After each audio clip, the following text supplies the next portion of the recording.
శ్రీ గురుభ్యో నమః. డిసెంబర్ 11వ తారీఖు జరిగే పశుమర్తి కృష్ణమూర్తి గారి జయంతి ఉత్సవాలు భాగంగా ఎందరో కళాకారులు వస్తున్నారు. వాళ్ళ యొక్క సందేశాలు వినటానికైనా అందరూ రావాల్సిందిగా కోరుచున్నాము. ఆయన పశుమర్తి కృష్ణమూర్తి గారు గొప్ప దార్శనికుడు, గొప్ప భావపురుషుడు, భావ వ్యక్తీకరణ చేసే ఆయన. ఏదైనా ఒక పదం కానీ జావళి కానీ తీసుకుంటే దాని ఆ భావాన్ని ఎలా వ్యక్తం చేయాలనేది ఆయన ద్వారానే అర్థమవుతుంది అందరికీ. అలాంటి మహా కళాకారుడు.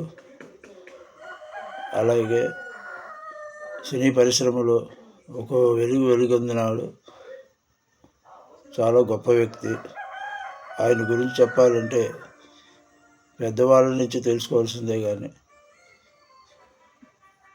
మనం ఎన్నో విషయాలు తెలుసుకోవాలంటే డిసెంబర్ 11వ తారీఖున అందరూ అక్కడ ప్రదర్శించే నాట్య ప్రదర్శన తిలకించి మీరు ఆనందించి, అలాగే వాళ్ళు చెప్పే స్ఫూర్తిని తీసుకుని విద్యార్థులకు ఇంకా భవిష్యత్తు ఎన్నో కార్యక్రమాలు చేయాలి, ఇలాంటివి తెలుసుకోవాలని ఒక ఆదర్శప్రాయంగా చేసినటువంటి రమణి గారికి కృతజ్ఞతలు తెలుపుకుంటున్నాను.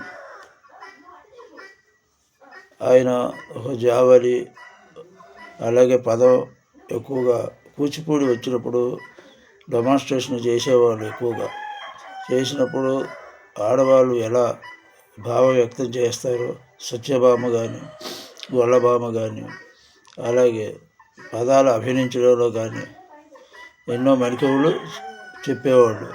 ఆయన చేసి స్వయంగా చేసి చూపించేవాళ్ళు. అది చూసేవాళ్ళు చూపర్లకి ఎలా ఉండేదంటే, అబ్బా ఈయనలో ఇంత భావ వ్యక్తీకరణ అనేది ప్రస్ఫుటంగా కనపడుతుంది అని చూసేవాళ్ళకి తేలిక అర్థం చేసుకునేవాళ్ళు.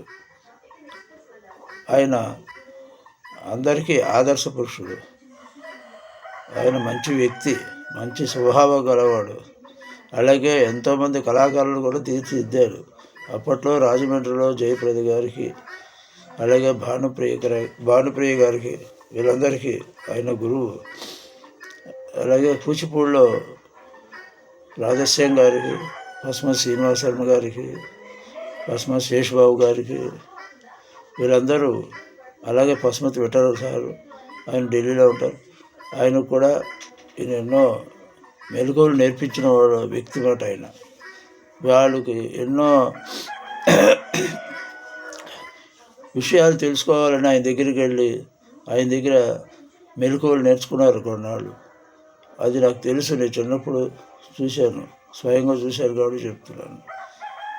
అలాగే ఆయనకి చూడలేని వాళ్ళు, నేర్చుకోలేని వాళ్ళు చాలామంది ఉంటారు. కాబట్టి ఈ రేపు జరగబోయే 11వ తారీఖు కార్యక్రమంలో అందరూ పాలు పంచుకుంటే ఎన్నో విషయాలు తెలుసుకోవచ్చు.